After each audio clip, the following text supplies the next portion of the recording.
আমার actually psoriasis, সারা গায়ে একদম আচ্ছা, তো গোটা গোটা হয়ে যেত, ছাল উঠতো ওখান থেকে, চুলকানি হতো খুব ম্যাম, আর চুলকালে রক্ত বেরোতো।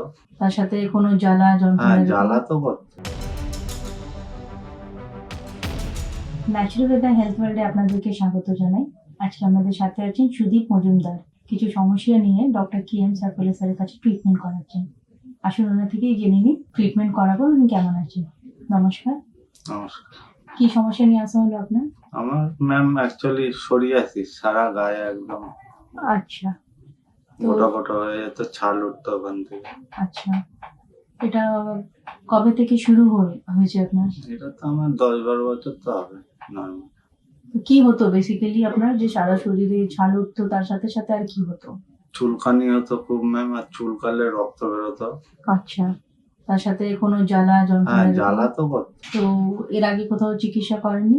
এর আগে বাড়ির আশেপাশে করেছি, কি ওখানে ওষুধ doctors- খেতাম, ভালো হতো, আবার যে সেই আবার খেতাম, আবার একই রকম। কখনো কখনো কি খুব বেশি হয়ে যেত এরকম হুম। কোনো টাইমটা? এই শীতকালটাই অতিরিক্ত। আচ্ছা, তো এই যে 10-12 বছর থেকে আপনার সারা গোটা শরীরে এই প্রবলেম ছিল, কি কি আপনাকে ফেস করতে হয়েছে এই 10 বছরে অনেক এই কিছু। রোগকে নিয়ে? অনেক কিছু ম্যাম, বলে বোঝাতে হবে না। আমার মা বাবা কেউ নেই ম্যাম, আচ্ছা, ঠিক আছে? আমরা 2 ভাই 2 বোন।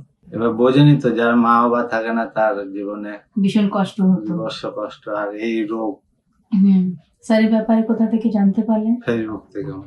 আচ্ছা, কোথা থেকে আসছেন আপনি? আমি আসছি হরিঙ্গাটা করলাম। তো স্যারের সাথে দেখা করার পর, ওনার ওষুধ খাওয়ার পর কেমন এখন বুঝতে পারছেন? ভালো আছি ম্যাম, অনেক আগের তুলনায় অনেক ভালো আছে। ছাল যেটা উঠছিল সেটা, বা রক্ত পড়ছিল, চুলকতো, সেই জিনিসগুলো কেমন আছে আগে থেকে? অনেকটাই কম আছে। আচ্ছা, খুবই ভালো। একটু ধৈর্য রেখে ট্রিটমেন্টটা করুন। আগে থেকে যখন এতটা ভালো আছেন, ঈশ্বরের কাছে প্রার্থনা করবো যাতে পুরোপুরি তাড়াতাড়ি সুস্থ হয়ে যান। Thank you. मैं बीइंग अ डॉक्टर कमिटेड हूँ अपने पेशेंट के लिए, ईमानदारी के साथ, सच्चाई के साथ, मोहब्बत के साथ उनका ट्रीटमेंट करने के लिए, उनका ख्याल रखने के लिए, उनकी बातों को सुनने के लिए और उनके दर्द के लिए मरहम बनने के लिए।